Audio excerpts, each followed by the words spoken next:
What's up, guys? It's your boy FastLaneD, and today we got my 2014 Yamaha R1, aka Storm Out.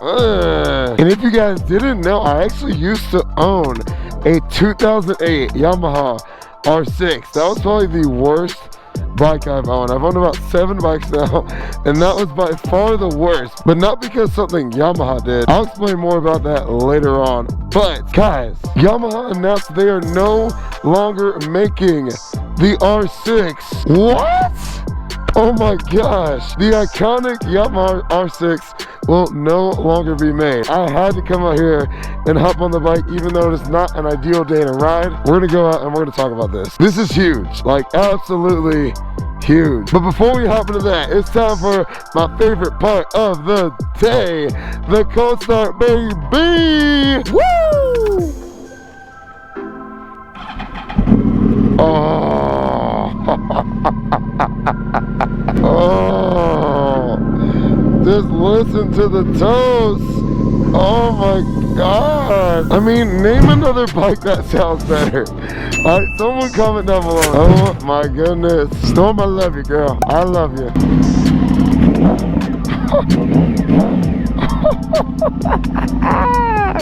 Alright, enough fooling around. Let's ride. Woo!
I can't see anything. My eyes are completely fogged up. Storm, I miss you, girl. I miss you. Yamaha, oh my goodness. I feel like this is the end of the 600cc motorcycle. And we kind of saw that happening when Honda stopped making the CBR 600 RR back in 2017. But I mean, it's Honda. You know what I'm saying? Like, don't get me wrong, I love Honda, but you just can't be Yamaha. Like, I've had a lot of Hondas, but Yamaha, as far as their styling and then the tech they offer on their bikes and all the packages, I mean, obviously Honda's reliability you just can't beat, but that's crazy. Like, whenever you watch any sort of 600cc sport bike shootout, the R6 always wins, at least on the track. That's what the 600cc bikes were built for. They're built for the track. And I've always said this, and I'll always back this up, but I think 1000cc motorcycles, as crazy as this sounds, are better street bikes than 600cc motorcycles, because you don't have to rev the piss out of them to get the power. Oh, listen to that.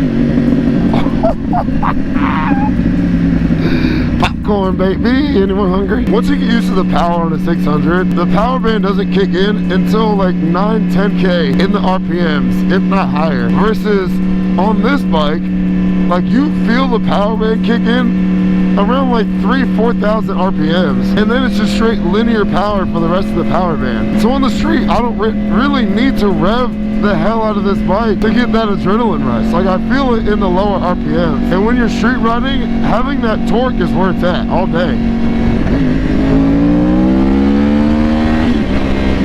Versus the top end speeds, when you go and stoplight to stoplight. Now, Yamaha's been making these bikes since what, 1999? And that name R6 just has such a ring to it. Like, someone that doesn't ride motorcycles is more likely to know what an R6 is than if you were to say a ZX6R or a Gixxer 600 or a CBR 600 RR. Like, I remember when I first got into bikes, I knew what an R6 was and I knew what an R1 was immediately, because they're just iconic bikes. Now what's really forced Yamaha to stop producing the R6 was the Euro 5 emission standards.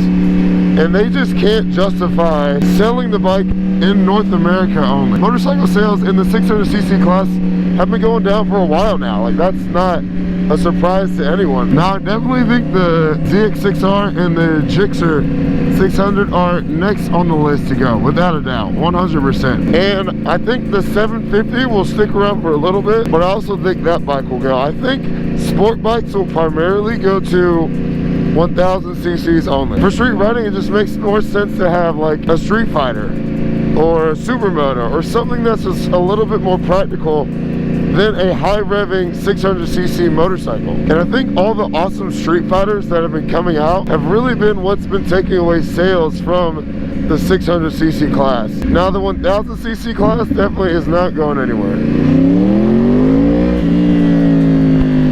These bikes are what the manufacturers use to show off their new technology that they have on the bikes, like the traction controls, the wheelie control, etc, etc. Like, they can really push the limit with the 1000cc class motorcycles. Versus, if you notice on the R6, even with the most recent update, it got some tech, but not a ton of tech. Especially when you compare it to the new R1. The technology on the new R1s are just insane. Like, they're super cool. God, this thing sounds incredible. I'll give it to Yamaha, man. They can make a good sounding and good looking bike. Holy cow. Now, I used to have a 2008 R6, and the whole experience with that bike was just awful. I swore after I owned that bike that I would never buy another Yamaha, because that was my first and only Yamaha. I only had Hondas before then. I mean, buying that bike was a headache. The dealership I bought it from was awful. If I actually remember the name right now, I'd definitely call them out. Like, I got such bad customer service that the owner came out and tried to give me a hug after I bought the bike from them. He was like, dude, I'm so sorry that we treated you this bad. Once I got the bike, it started having problems. Trying to get the title for the bike was a complete headache. Trying to sell the bike was a complete headache. Like, that was just a complete disaster ownership. But I fell in love with the R1, and I freaking love this bike. This definitely redeemed Yamaha in my mind, because this is a bike that is never going to go anywhere. I absolutely love my R1. And if you love R1 content, you want to see more of this, make sure you hit that subscribe button, baby. Join life in the fast lane.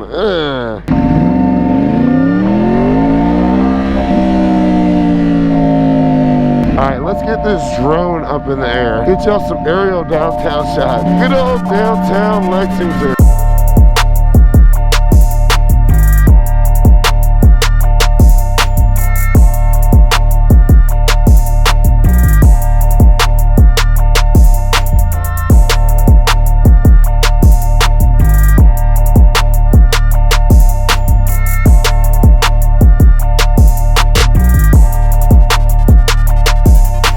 Man, I hope those shots came out cool on y'all's end, because I spent about 20 minutes flying and not recording. I forgot to hit the record button. It was a little salty, just a little bit.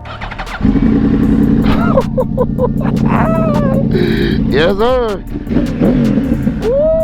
And literally when I got the drone out of the air, it was just wet. Super, super moist. Is that the word I'm looking for? That's the only word that I can think of right now. Moist. Man, I feel like manufacturers really use the 1000cc to show off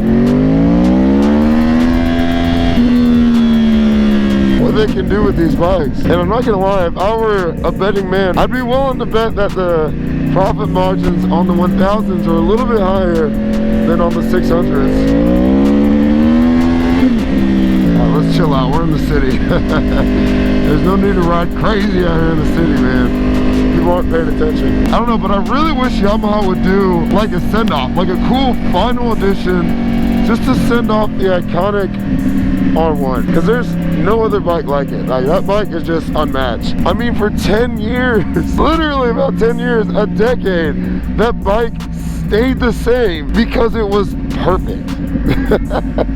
People still were buying brand new R1s that were essentially the same thing for 10 years before they updated it. And then even when they updated it, they still didn't do much to it because not much needed to be done. They just did basically a facelift and left it at that. So if that's not a testament to the R6, I don't know what it is. Phenomenal bike. I'm sad that it's going away. I'm sure prices are about to skyrocket. I wish I had kept mine now. Supply's gonna be low and demand's gonna be high. Basic laws of economics, baby. Comment down below. Do you think this is the end of the 600cc bike? Or do you think the Gixxer and ZX6R will stick around for a while? I think it's the end, unfortunately, but I do think we're in a cool era with all the Street Fighters. But yeah, that's all I got for y'all. FastLaneD and Storm are out, baby! Peace!